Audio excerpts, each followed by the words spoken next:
किसने 4 पीढ़ी से 55 साल तक यहां शासन किया? कांग्रेस और उनके चट्टो बट्टों ने शासन किया। और राहुल गांधी मुझे तो मालूम नहीं आज पड़ता कि इनके एडवाइजर भी ढंग के नहीं रख सकती कांग्रेस पार्टी। अमित शाह जी, लोग कहते हैं कि आप राम लहर पर ही आपका पूरा दारोमदार टिका हुआ है इस चुनाव का। राम मंदिर की बात करें तो आप इसको अचीवमेंट्स में गिनवाते हैं, और वैसे महंगाई बेरोजगारी से जनता त्रस्त है। ये विपक्ष का आप पर आरोप है।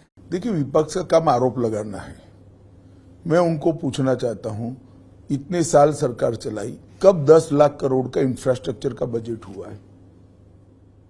इतने साल चलाई सरकार, कब सर्जिकल स्ट्राइक और एयर स्ट्राइक करने की आपने हिम्मत करी है? इतने साल सरकार चलाई, आपने कभी भी धारा 370 को छूने का हिम्मत करा है? इतने साल सरकार चलाई, आपने कभी भी हिंदू, बौद्ध, सिख, जैन, क्रिश्चियन शरणार्थियों को नागरिकता देने के लिए इनिशिएटिव लिया है? इतने साल सरकार चलाई, कभी भी गरीबों को 5 किलो अनाज फ्री ऑफ कॉस्ट दिया है? इतने साल सरकार चलाई, कभी भी 10 साल के अंदर 60 करोड़ से ज्यादा बैंक अकाउंट खोलकर हर गरीब को देश के अर्थतंत्र में समाहित होने का अधिकार दिया है? इतने साल सरकार चलाई, 14 करोड़ महिलाओं को आपने टॉयलेट से वंचित रखा। ये अपराधिक काम है। इतने साल सरकार चलाई, 6 करोड़ लोग घर विहीन थे, 3 करोड़ हमने बना दिए, 3 करोड़ अगले 5 साल में बनाए। इतने साल सरकार बनाई, 20,000 गांव में बिजली का तार नहीं पहुंचा था, 3 करोड़ घर में बिजली नहीं पहुंची थी, हमने पहुंचाई। अगर आपने सब कर लिया होता, घर नल से जल 14 करोड़ घरों, अगर 55 साल में ये सब कर लिया होता तो हमारे तो करने के लिए कुछ आता ही नहीं। चुनाव के मुद्दे तो ये है नाविका जी। तो चुनाव के मुद्दे ये हैं कि आप कह रहे हैं कि बेरोजगारी, महंगाई मुद्दा नहीं है। जरूर मुद्दा है, उसको भी हमने कंट्रोल में रखा है। रोजगारी भी बढ़ी है। इस देश में 6 साल में 1 करोड़ लखपति दीदी अपना स्वरोजगार जनरेट की है। सैकड़ों स्टार्टअप बने हैं, ढेर सारी इंडस्ट्री, सारे इन्वेस्टमेंट के रिकॉर्ड तोड़ने का काम ये 10 साल के अंदर हुआ है। जब 10 लाख करोड़ का इंफ्रास्ट्रक्चर बनता है तो आप क्या समझती है, रोजगारी नहीं मिलेगी? सरकारी नौकरियों की मैं बात कर लेता हूं। 1 साल के अंदर 23-24 के साल में मोदी जी ने 10 लाख युवाओं को सरकारी नौकरी देने का काम किया है, जो सर्वाधिक है आजादी से अब तक। मगर उनको झूठ बोलकर भाग जाना है, बहस में नहीं आना है। आप कर लो ना राहुल गांधी का इंटरव्यू, मैंने सब कहा, पूछना आप जरा, कर पाओ तो कर लो, जाओ। तो फिर झूठ बोलकर भाग जाना ही काम बचा है उनके। लेकिन उनका यह भी कहना है कि अगर 80 करोड़ लोगों को आज भी गरीब होने पर मुफ्त राशन मिल रहा है, तो बात तो यही हुई कि 80 करोड़ लोग गरीब हैं इस देश में। नहीं तो किसकी लेगेसी है? हमने तो उसमें से 25 करोड़ को गरीबी रेखा के बाहर निकाला है। अभी वो बेचारे सस्टेन हो रहे, इसके लिए उनका मुफ्त राशन हम बंद करना नहीं चाहते, परंतु 25 करोड़ लोगों को गरीबी रेखा के हमने बाहर निकाला है। राहुल गांधी और ये लेगेसी किसकी है? किसने 4 पीढ़ी से 55 साल तक यहां शासन किया? कांग्रेस और उनके चट्टो बट्टों ने शासन किया।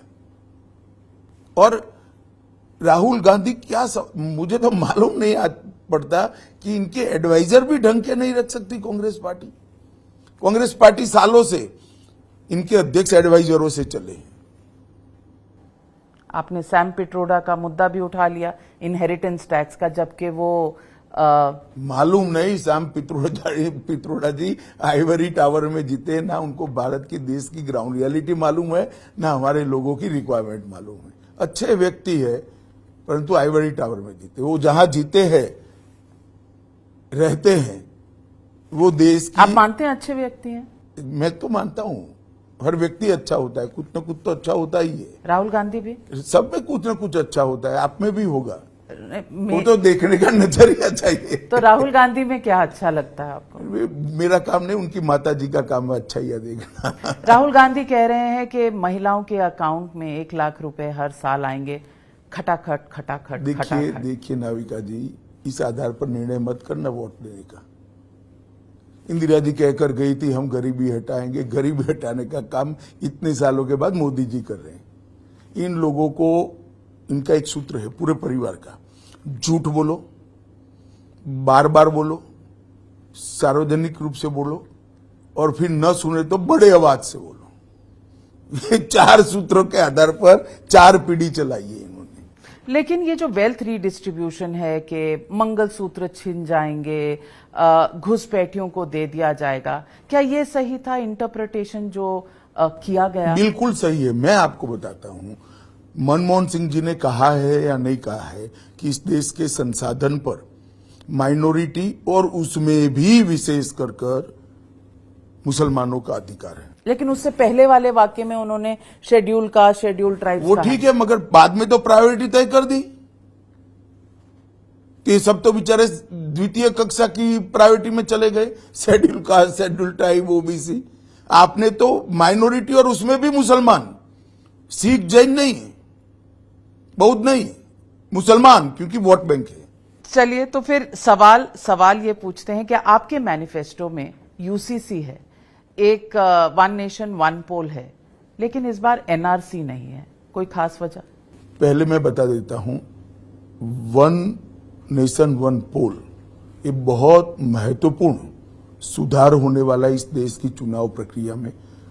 देश में बार बार चुनाव होने से समय की और धन की, संसाधन की बहुत बड़ा व्यय होता है। दूसरा, बार बार कोड ऑफ कंडक्ट लगने से विकास भी बाधित होता है, और देश की जनता वोटिंग जो करती है उसमें बहुत सारे कंफ्यूजन भी होते रहते हैं, राष्ट्रीय मुद्दों पर, स्टेट के मुद्दों पर और स्थानीय मुद्दों पर।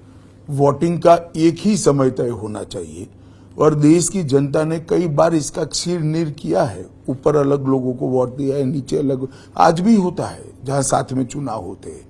तो ऐसा भय रखे बगैर मैं तो अपील करता हूं सभी दल को कि मोदी जी ये जो नया विचार लेकर आए हैं वो देश की चुनाव प्रक्रिया में सुचिता भी स्थापित करेगा और उसका स्वास्थ्य भी अच्छा करेगा, तो इसका मदद करना चाहिए। यूसीसी भी हमारे देश के संविधान के अंदर जो गाइडिंग प्रिंसिपल्स तय किए गए, क्योंकि उस वक्त ऐसी परिस्थिति नहीं थी कि यूसीसी लाया जाए, बहुत आपाधापी चल रही थी। तो संविधान सभा ने देश के विधानमंडल और संसद से अपेक्षा की कि उचित समय पर विधानमंडल और संसद इस देश में एक समान नागरिक कानून को लेकर आए, और मैं मानता हूं ये सभी चुने हुए लोगों का दायित्व था, मैंडेट था संविधान सभा में, जिसमें ज्यादातर सदस्य कांग्रेस के थे। मगर अपीसमेंट की पॉलिटिक्स करने के लिए ये लोग इसको छोड़ दिए। हम यूसीसी लेकर आए हैं, उत्तराखंड में लेकर आए हैं, और हमने संकल्प पत्र में रखा है कि हम ये प्रयास करेंगे कि 5 साल में पूरे देश में यूसीसी लागू हो जाए।